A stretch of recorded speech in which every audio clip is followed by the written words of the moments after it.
papuri ba yun? Sobrang busy ko yan, syempre sasayaw ako. Sobrang kasi galaw mo, nakakapagod talaga. Ganun talaga, mabilis na may kabayo bang mabagal? Hindi na ako napagod sa kanta. Saan ka napagod? Napagod ako sa itsura mo. Sa itsura ko, tinitigan kita, nakakapagod ka. Nakamukha mo pa ng hagad na. Yun ako kararating ko, puruan ka. Yun nga, kararating ko na. Kung alam mo lang yan, dadatnan ko, din ako tumuloy. Diyos ko, kagigising ko lang. Sabi ko, sabi ko kasi hindi na kanina, pagod na pagod ako. Natulog ako, pagising ko, sabi ko, mag-aayos na nga ako. Tapos nakita ko ito, kailan ako nagising? Tsaka ako binangungot. So, pagod na pagod ka talaga kanina. Pagod. Sabi ko ginawa, Sabado ngayon, alam niyo naman may taping kami kanina eh. Ano taping? Kanina, linggo, di ba meron? Nire-rehearse na kasi mo ko na. Pinakamahaba daw ako din sa dulo. Pagod na ako warm. Warm up ako ng warm up, di ako sinataon. Ako ng legs mo. Pero siyempre, kabayo nga. Ano ba? Ako pony pa lang ako. Diba nakatayo kasi ako? Ano ba kung saan ako mahaba legs mo? Ang taas nga ng tuhod mo, wala kang narinig sa akin. Kung ba kabayo ka, naka-stripes ka? O bakit zebra? Lahat ka lang, may salpak. Ito naman, ano na may suit? Di ba na nagsuklay?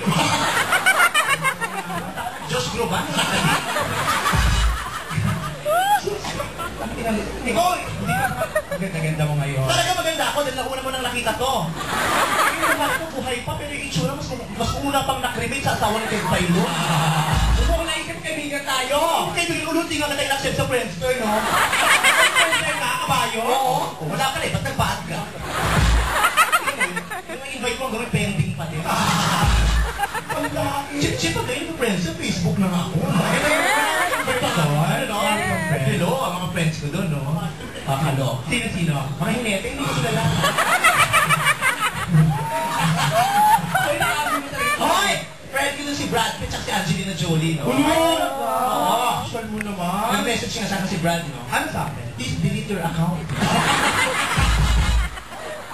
Sabi ko, thoughtful naman ito. Personal niya talagang binigay yung message. Hindi ko lang pinasabi na lang, di ba? Pero hindi, pag-usapan natin, ikaw, yung itsura mo ngayong gabi. Ang ganda, ang sweet na itsura mo ngayon. Talagang sweet ako kasi sour ka eh. Kung hindi ka nila nakita, hindi sila masisweet sa itsura ko. Kasi may itsura ko, may corsage pa ako, parang galing graduation ko. Siyempre, spring summer lang sila inaano sa mga magazine ng Pilipinas. Spring summer fashion, ganyan. Fashion talaga, parang fashion. Spring summer fashion. Correct. So, kaya spring summer, nung linggo ng pagkabuhay, ito agad naging undas. Kasi yung advance sa mga na ano, sineselebrate. Sabi nga niya, nakasama ka dito. Putang ina ko kaya nagtanginit tsaka nag-sweater. Kung naka-sweater ka sa summer, ano siya sa winter? Nakakapote ka sa plastic. Ito yung mouth. Ano sa mga sabi ko, naayos ka. Yung mga tao nga, halos di na makahinga sa kainitan. Ikaw nag-sweater ka pa, may zipper ka pa rito. Kung itong zipper na to, in-adjust mo at sinagad mo hanggang dito, di sana hindi namin nakita yung mukha mo. Makapanlain ka naman, o alam namin sa labas sa kasunod Vice ganda. Puta ka sa nung ganda. Huwag sa labas, pinasok ko ba?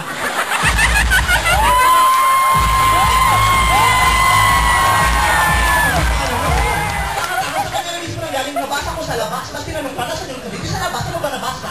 Tinanong mo, ba't mo nadali ng bigat-bigat na lang, itutula ko pa. Kasi ipapasok ko yung ganda, ilalabas ko yung pangit. Ganun talaga, rilya-rilya po, pag pinasok ko yung ganda, lalabas yung pangit. Hindi lalabas, parang ako ngayon maganda eh. Ba't maganda ka? Nakakainig ka kasi may karutong yung pangalan mo. Ano magpakakilan mo? Bakit sa may ganda? O ano, maganda naman ako ah. Kaysa, ano, si pangit, kalagay na. Maganda ka ba? Ito, pangit ba? Diyos ko kung maganda ka, ano ako, Diyosa na ka. Kaya alam ka ba? Pero ikaw sa tingin mo maganda ka. Alam ko naman marami akong kapintasan. Pangit ako, marami akong kahinaan. Pero nung nakita ko yung mukha nito, sabi ko, takina, ang perfect ko pala. Sabi mo, ang pangit-pangit naman nila. Oo, hindi ko sinasabing ang pangit niya, wala ka narinig sa akin ganyan. Hindi ko sinasabing pangit ka, pero dahil sa presensya mo, na-realize namin lahat na mahal kami ng Diyos. Bakit? Dahil hindi tayo mahal ng Diyos, hello, baka ganito rin tayo. Yung mukha mo, takina mas daig pa ang problema sa global recession. Walang solusyon dyan. Kahit pananalin ng ulan. Halina, kayo, kapag yung mga kampal, yun? O bakit? Kasi pag hinapasapit ng kabayo, tumatakbo na mabilis. Matarating ko lang, paalis na naman ako. Ganun di ba, pag yung kabayo hinapas ko sa pwede, tumakalipas yan. Wala ko yun? Nangyari mga sa akin yan, gagawin yung boyfriend ko, anniversary namin nung nakaraan. Tinira ko sa sobrang sarap, nakapikit pa. Sa sobrang sarap, nakapas ako sa pwede, pagdigat niya, wala na. Nasa kahayop ko na wala ka na. Sabi ko, igago ka, nampas mo ko sa pwede, napatakbo ko na sa NLEX ako. Sabi ko, huwag ka na alis, tayo sa pilit. Napamahal tayo sa tollgate. Bayad ako ng tollgate. Ay, talaga magkano? Bakit ako pa pinagbayad niyo? Hindi ko binayaran. Okay. Eh, ang baba, inatalong ko na. Ano yun? Bakit? Ano ito ulit? Yung beto ko, sige nakita. Kung bakit mo sa beto ko, kahit pakita na ng beto ko, hindi na sila mandidiri. Bakit? Nauna ka na. Mukha mo nga, napagsagaan nila, itlog ko pa. Pag mo itlog ko, matutuwa ka. Bakit? Ganyan-ganyan itsura pagpawis. Ang galing akong basketball. Wrong? Ay, professional. Sa nag-makeup nga yan, kanina pa. Mac ang gamit ko? Mac? Putang ina, paano pa ako ever bilhin? Parang kanina ko siya nag-makeup isang oras, 2 oras niya ako nag-makeup yun. Pag naging pinaka-eyeshadow, sabi ko, gago, lagay mo boys din. Sana nakalawang ka na, may kulay pa. Ano yung makeup mo? Bakit? Wala akong makeup. Natural. Wala. Tattoo yan, tanga ka. Pero mukha kang model, hindi ka mukha kang model. Oo. Ang ganda-ganda mo talaga. Ayoko sasabihin ako maganda. Bakit? Ayoko. Labi po isip ako pag sinasabihin ko maganda. Bakit naman? May mga bagay na nakakasawa. Ay,